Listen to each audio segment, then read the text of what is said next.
Am I the a-hole for cutting off my mom after she forged my signature and sold my apartment to pay for my brother's college? My name's Sarah, and honestly, things between me and my mom, Brenda, 52F, have always been rocky. We never really clicked, but it all started to fall apart after my parents split up when I was around 8. My dad, Bill, would have been 58M, was a good guy, but he couldn't take it anymore. Mom was always on his case about money, how he wasn't doing enough, and she just wore him down. Eventually, he had enough and left. After the divorce, I stayed with Mom, and she wasted no time playing the victim. She'd tell everyone that Dad had abandoned us, but it wasn't like that at all. He still paid child support, visited when he could, and stayed involved. But Mom would take the child support checks, look at them, and scoff, saying things like, "This is all your father thinks you're worth."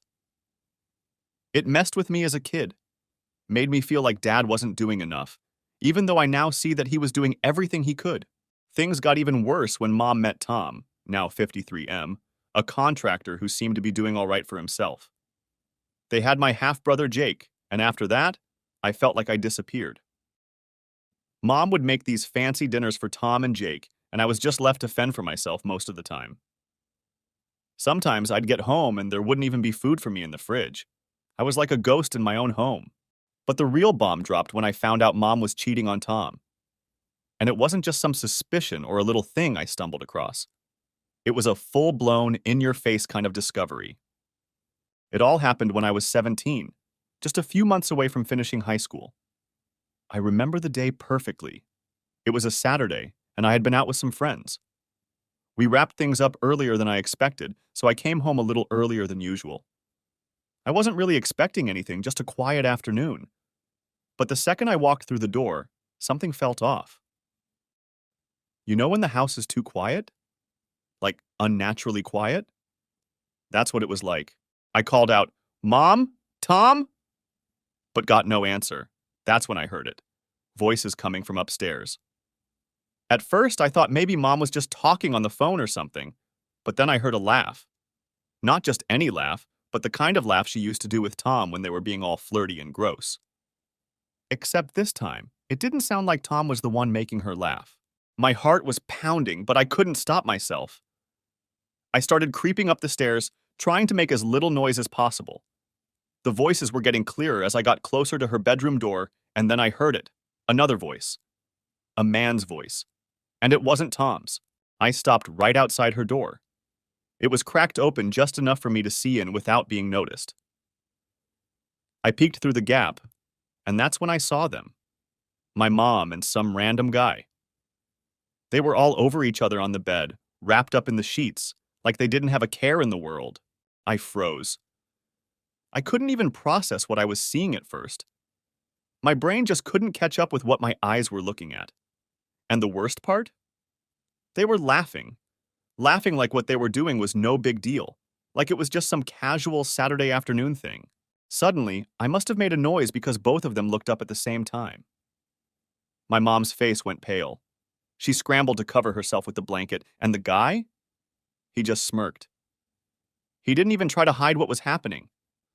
He looked at me like I was the one who didn't belong there, like I was interrupting his day. "Sarah, wait, this isn't what it looks like," Mom stammered, but it was exactly what it looked like. She was caught, and there was no talking her way out of it. I didn't even say anything. I couldn't. I just turned and ran. I bolted down the stairs and out of the house without looking back. My mind was racing. My hands were shaking, and all I could think was, what the hell did I just see? I ended up walking around the neighborhood for what felt like hours, trying to wrap my head around it. I didn't know what to do. Part of me wanted to go back and scream at her, to tell Tom, to blow everything up. But the other part of me just felt numb, like I couldn't handle dealing with the fallout. So, I didn't go back home right away. I crashed at a friend's place for the night and didn't tell anyone what happened. I couldn't. It felt too heavy to say out loud. The next morning, I went back, not because I wanted to, but because I had to. I still had to live there, still had to figure out how to exist in that house knowing what I knew. When I got back, it was like nothing had happened. Mom was in the kitchen, acting like it was just a normal day, like I hadn't just caught her cheating the day before. I didn't even acknowledge her. I went straight to my room, locked the door, and just sat there, staring at the wall. I couldn't look at her the same way anymore. It was like a switch had flipped. Everything felt different, like the last shred of respect I had for her was gone. After that, things between me and her were basically done. I barely spoke to her. I kept to myself, stayed in my room most of the time, and only came out when I had to. I couldn't confront her again. I wasn't ready for the fight. But I knew one thing. I was counting down the days until I could get out of that house for good. For a few weeks, I kept my head down, going through the motions and avoiding her whenever possible.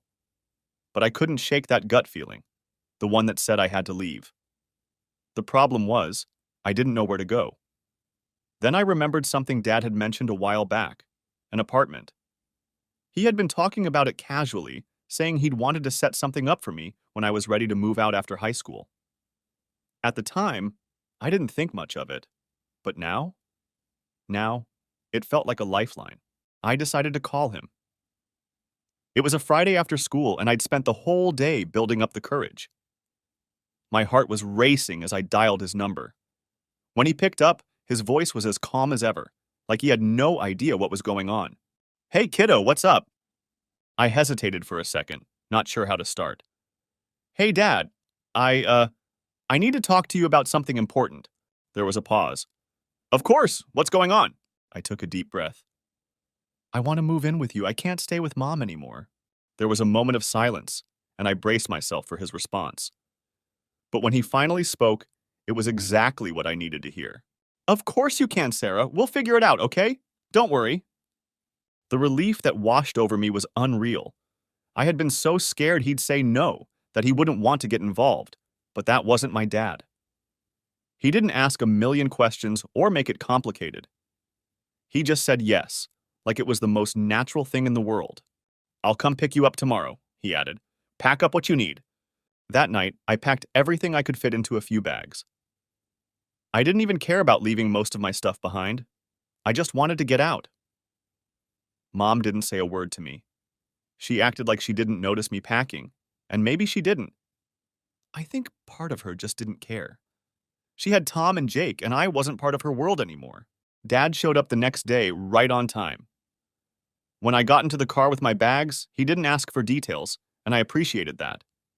He just drove, and we didn't talk much on the way to his place. Once we got there, I finally felt like I could breathe again. Later that evening, after I settled into my new room, Dad knocked on the door. He came in and sat on the edge of the bed, his usual calm self. "I know things have been rough," he said. "But I've been thinking. You remember that apartment I mentioned a while back?" I nodded, curious where this was going. "Well, I was planning to give it to you once you graduated, but I think now's a good time. You deserve something of your own, especially after everything that's been happening with your mom." I was stunned. "Wait, you're giving me an apartment?" "Yeah," he said with a small smile. "It's nothing too fancy, but it's yours. You're 17 now, and I want you to have it. There's just one thing. You're still technically under your mom's custody, so her name has to be on the paperwork for now. But once you turn 18, we'll get it fully transferred to you." I couldn't believe it. I hadn't even considered that this was an option, but suddenly, it felt like my whole world was changing for the better. The idea of having my own place, away from all the chaos, was like a dream come true. We went to check it out the next weekend. It wasn't huge, but it was perfect for me. Just a small one-bedroom place, close enough to my school so I could still finish out the year, but far enough away from my mom that I could breathe. As we walked through the apartment, I couldn't help but feel like this was the beginning of something new, something better. Of course, there was the whole issue of Mom's name being on the paperwork. Legally, she still had custody, so we didn't have a choice. But Dad reassured me that it was just temporary, that as soon as I turned 18, it would be all mine. I trusted him. He had never let me down before. After we signed the papers, things moved pretty quickly. I split my time between Dad's house and the new apartment, getting everything set up and ready to go. It was like I was finally taking control of my own life, and it felt amazing. Mom didn't really care. I think she was just relieved I wasn't around to remind her of what I'd caught her doing. She never asked me about the apartment, never tried to get involved. It was like I didn't exist to her anymore, which honestly was fine by me. The less I had to deal with her, the better. Living with Dad had been a breath of fresh air. He wasn't overbearing or controlling like Mom. He gave me space, but was always there when I needed him. We'd have dinner together, watch TV, and just talk about life. It felt normal, something I hadn't experienced in a long time. It was during one of those dinners when Dad brought up the apartment again. "You know, Sarah," he said, "you've done a great job balancing everything. If you ever want to rent out the apartment once you go to college, that's a solid option. It's good to have that kind of income on the side." It was like a light bulb went off in my head. The apartment was great, but once I moved to the other side of town for school, it wasn't exactly practical to keep living there. Renting it out could help me cover my expenses, especially since college wasn't cheap. I told Dad I'd think about it, but in the back of my mind, I knew it was a solid plan. I had no idea at the time that the apartment would become the center of a whole new storm later on, but for now, everything seemed like it was finally falling into place. I had Dad's support, my own place, and a future that felt like it was mine to shape. After a couple of years, my dad passed away and everything flipped upside down again. It's hard to explain what it feels like when you lose someone like that. Dad had always been my steady rock, the one person I could count on. So when he got sick, it hit me hard. Cancer is a cruel thing. It took him faster than I ever expected. One day, he was just fine, and the next, I was watching him get weaker by the day. I quit my job to take care of him. It wasn't even a question. I'd do anything for him.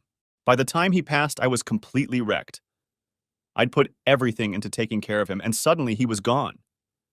The apartment was mine now, fully in my name, and I should have felt some relief knowing I had a place to stay. But instead, I just felt lost. That's when my mom started coming back into the picture. Now keep in mind, we hadn't spoken much after I moved out. She knew I had my own place, but she never showed any interest in my life. She never even asked how I was doing after I left her house. So, when she suddenly reached out after Dad's death, I wasn't sure what to think. Part of me wanted to believe that maybe she had changed, that maybe losing Dad had woken her up to the fact that life was too short for all the crap she'd put me through. I was grieving, so I guess I was vulnerable and wanted to believe she was trying to be there for me. At first, it seemed okay. She called me a few times, checking in, asking how I was doing. I wasn't exactly warm and welcoming, but I also didn't push her away. I was lonely, and it was nice to have someone asking about me for once, even if it was her. The conversations were pretty surface level. She never brought up anything from the past, and I didn't either. I wasn't ready to dive into all of that, and honestly, I didn't think she would ever be ready to take responsibility for her part in everything. But things started to shift not long after. It started small. One day she called and casually mentioned how Jake was getting ready for college and how expensive tuition was. I didn't think much of it at the time. I just nodded along, saying stuff like, "Yeah, college can be expensive," thinking that was the end of it. But then, every conversation after that seemed to revolve around money. She'd drop little hints about how tough things were for her and Tom, about how the economy was making it harder to get by. I wasn't really picking up on it at first because, well, I wasn't looking for it. But then she flat out asked me for help. "I was wondering if you could lend us some money for Jake's college tuition," she said one day over the phone.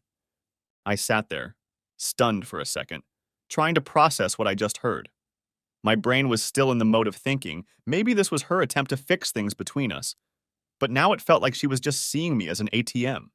"Wait, what?" I said, not sure if I heard her right. "I mean, you've got the apartment, and with you renting it out now, you must have some extra money coming in. Jake's really struggling to get all his scholarships lined up, and Tom and I are doing our best, but..." She trailed off like I was supposed to jump in and offer. I didn't. I just sat there in silence for a moment, feeling like the rug had been pulled out from under me. Here I was, grieving Dad, still trying to figure out what my life looked like without him, and my mom, who I hadn't had a real relationship with in years, was asking me for money. "I can't help you with that," I finally said, trying to keep my voice steady. I'm just starting to get back on my feet after everything with Dad. There was an awkward silence on the line, like she wasn't expecting me to say no. I could feel the shift in her tone when she spoke again. I understand, she said, but her voice was tight. I just thought with everything going on, maybe you'd want to help your brother. I didn't take the bait.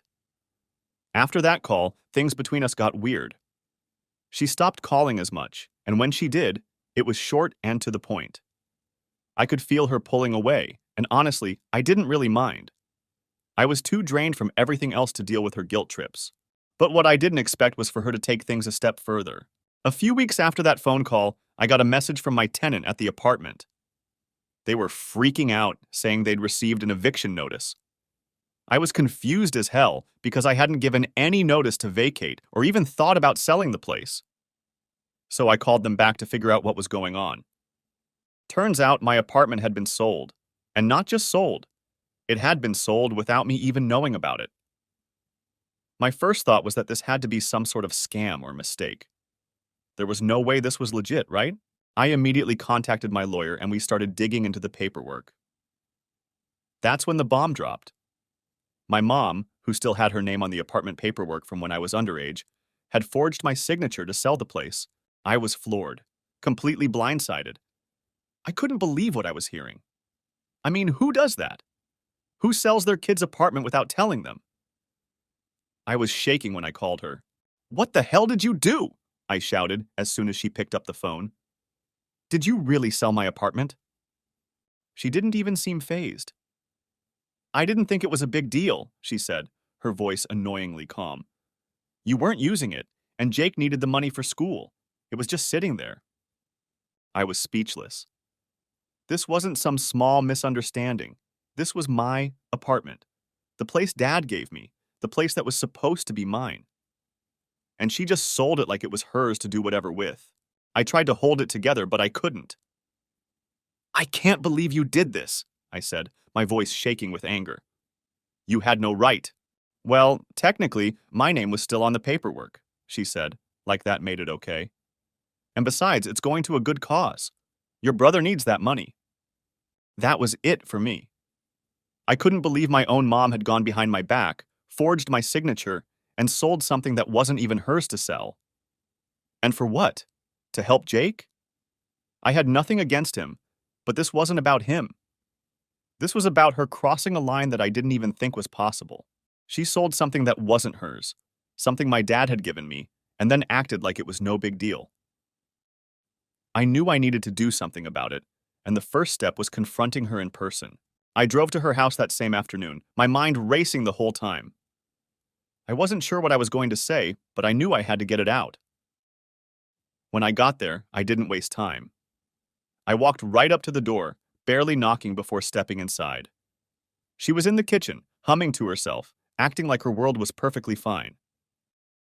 Meanwhile, mine was flipped upside down. She looked up and smiled like she didn't just pull the rug out from under me. Oh, hey, Sarah. What brings you by? I couldn't believe how casual she was acting.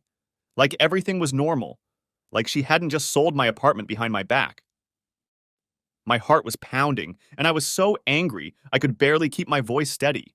You really think what you did was okay? I snapped. Selling my apartment? Without even telling me? Her smile faded, but she didn't look as guilty as I thought she should. I told you, Sarah.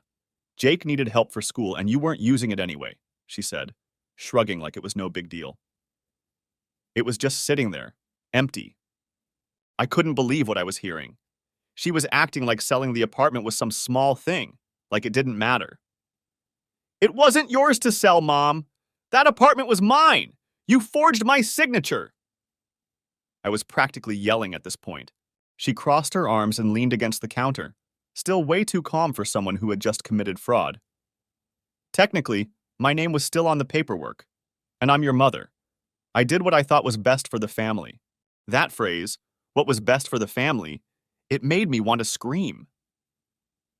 She wasn't doing anything for the family. She was doing this for herself, using Jake as an excuse.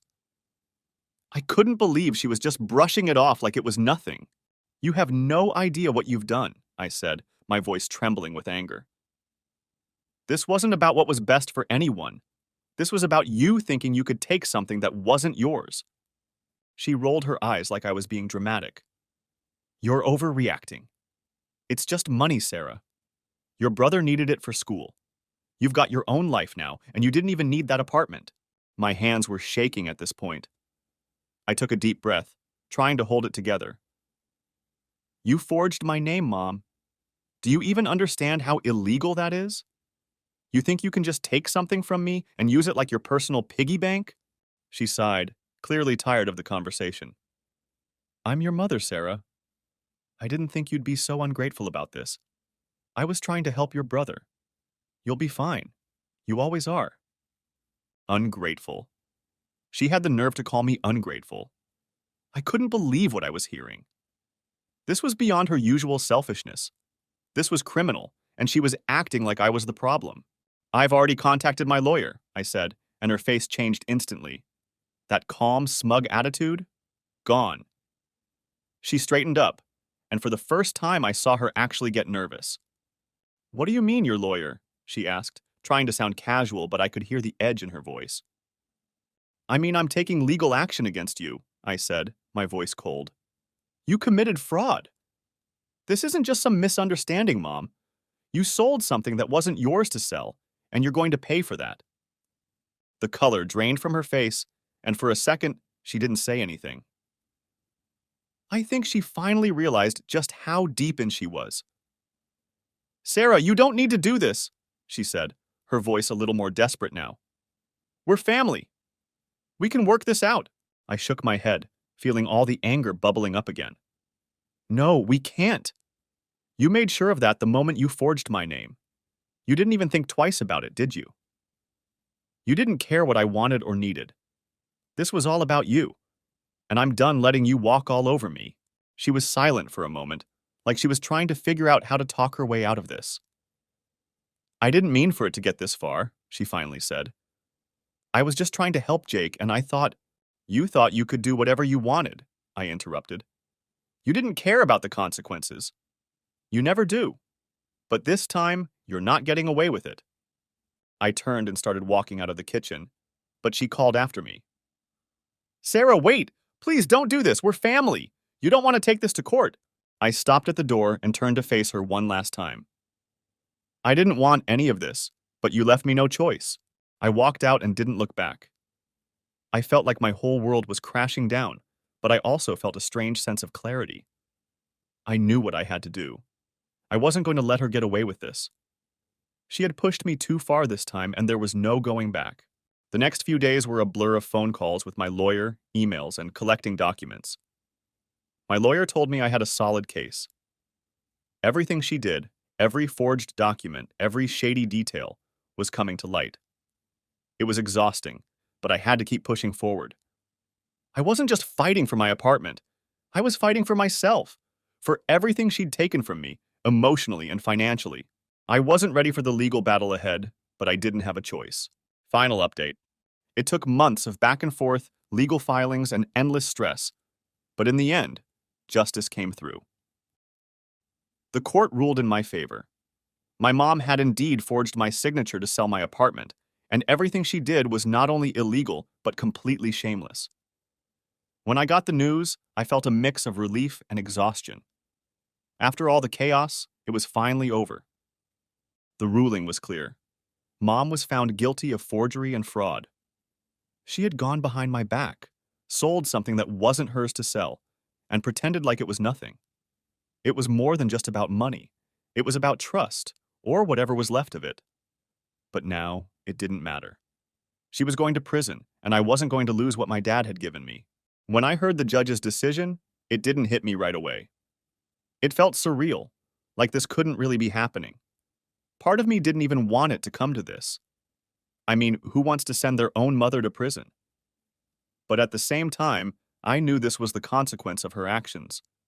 She crossed a line I couldn't ignore, and it wasn't just about me anymore. It was about standing up for what was right.